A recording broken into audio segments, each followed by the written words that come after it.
Mummy મારે પ્રોપર્ટીમાં ભાગ જોવે છે મારો. કેવી વાત કરે તું? તારા સિવાય બીજું કોઈ છે મારે? અને હું વહી જાઉં પછી બધું તારું જ છે ને? અરે મમ્મી મને શું ખબર તમે ક્યારે જાશો, હું ક્યાં સુધી રાહ જોઉં? આ કઈ રીતના વાત કરે તું? મને કાંઈ એવી ખબર નથી, મને મારો ભાગ જોવે છે પ્રોપર્ટીમાં. હા તો કાંઈ વાંધો નહીં, કાલે પેપર રેડી કરાવી નાખીશ. ચાલો સારું થયું, હવે અડધી પ્રોપર્ટી તમારા નામે થઈ જશે. ભલ્યો આ પ્રોપર્ટીના પેપર અને સાઈન કરી દો તમે.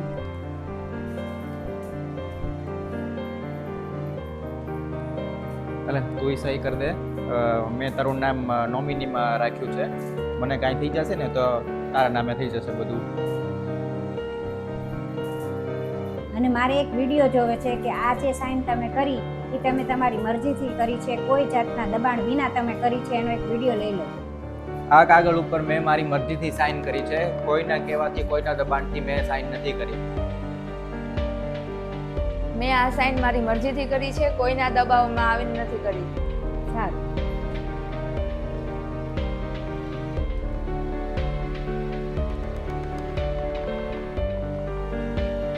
જાગી ગઈ? હવે એક કામ કર, આ બેગ લે અને નીકળ અહીંથી.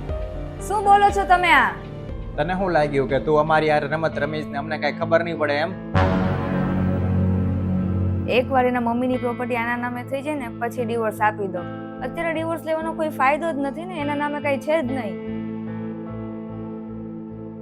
અરે એના મમ્મી પાસે કેટલી બધી પ્રોપર્ટી છે. હા આટલી સહેલાઈથી નહીં, અત્યારે જેમ ઈ કહે છે ને એમ જ કરતો જા. અને આવી છોકરીઓ હારે તો છૂટાછેડા લેવા ને ઈ જ બહેતર છે. છૂટાછેડા તો થશે પણ એને એક રૂપિયો નહીં મળે. સાંભળો, તમારા મમ્મીને કહેજો કે અડધી પ્રોપર્ટી તમારા નામે કરી નાખે. કેમ? શું કામ પણ? શું જરૂર છે? જરૂર છે. હવે કાલ સવારે તમારા મમ્મી આ ઘરમાંથી કાઢી મૂક્યા તો? વાત તો સાચી છે તારી. અરે કાંઈ વાંધો નહીં, વાત કરું હું. વાત કરીશ એમ નહીં, બહાર જ બેઠા છે, ચલો વાત કરો.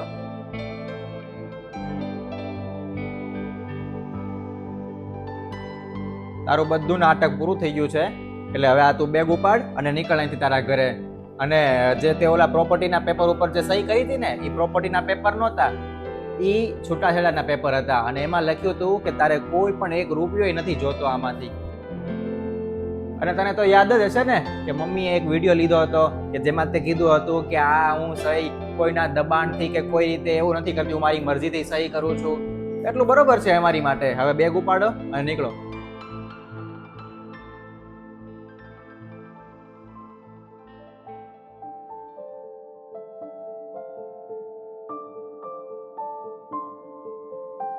નમસ્તે મિત્રો, આ વિડીયો પરથી અમે ખાલી એટલું સમજાવવા માંગીએ છીએ કે આ જે વિડીયોમાં અમે ઉદાહરણ સ્વરૂપે જે લીધું છે, આખું જે કહાની, જે વાર્તા લીધી છે, એ આ વાર્તા નથી ખાલી. આવું હકીકતમાં આ જમાનામાં, આ કળિયુગમાં થાય છે. ઘણી બધી છોકરીઓ લગ્ન પછી જો એને નથી ગમતું સાસરે, તો છૂટું કરતા પહેલા અમુક વસ્તુ, અમુક પ્રોપર્ટી કે અડધો ભાગ કે અમુક રૂપિયા એ લઈને જતી હોય છે.